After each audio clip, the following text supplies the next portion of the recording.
Title: The Lazar Files.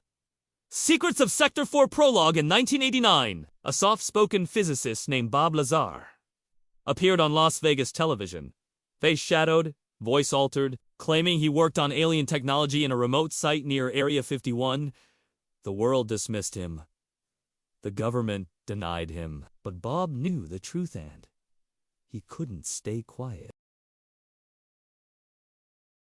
It was a cold January night in 1988 when Bob received the call. The voice was calm, official, and gave no room for refusal. Mr. Lazar, you've been selected for a special defense contract. Clearance is already being arranged. A plane will pick you up Thursday. Pack light. No further details were given. Bob, always the curious engineer, had worked on propulsion systems and particle accelerators. He'd dreamed of building a craft that could manipulate gravity. But this felt different. Bob was flown in a windowless plane, the kind where the hum of the engines was louder than any conversation. When the aircraft landed, the door opened to a barren desert landscape. A black bus with tinted windows awaited. The bus took him down a winding road, eventually entering a hidden facility built into the side of a mountain. Sector 4 S4. Inside, everything was sterile, silent, controlled. He was taken to Lab 5. There it was, an object that defied physics. It looked like a small metallic disc, perfectly smooth, with no rivets or seams. It floated above the ground, humming quietly. "You'll be working on the propulsion system," a man in a black suit said. "Your job is to reverse engineer it. You're not to discuss anything outside your designated sector. Everything is compartmentalized." Bob's hands shook the first time he stepped inside the craft. It felt ... wrong. Like the laws of space bent around it.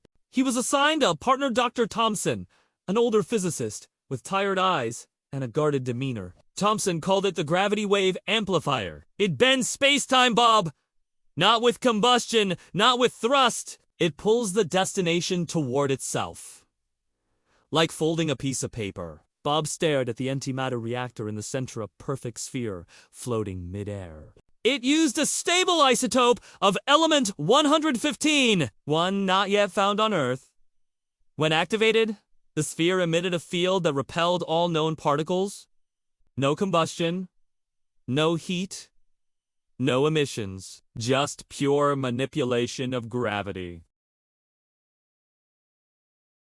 One night, Bob snuck a look at a document left open in a restricted file room. It mentioned something else, something disturbing. Asterisk, biological interface testing. Species Zeta asterisk. It wasn't just the craft that was studying. It was the pilots. A week later, security was tightened. Lab 3 was sealed off. Rumors spread among the techs someone had seen something they shouldn't have. Someone disappeared. Bob felt the pressure closing in. He knew too much. Terrified for his life, Bob contacted a journalist in Las Vegas. He knew going public was the only way to stay alive. Once his face was on TV, the government couldn't make him vanish. The world scoffed. The media mocked him. His education records were erased. His employment history wiped clean. But something changed. Years later, the Pentagon admitted the existence of Area 51. Then came the revelation of asterisk, unidentified aerial phenomena.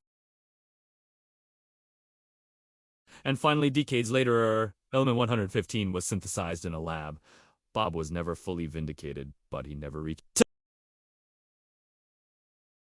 Today, Bob lives quietly, far from the desert and the eyes of government men. But sometimes, on certain nights, strange lights still hover over the Nevada mountain, smooth and not built by human hands.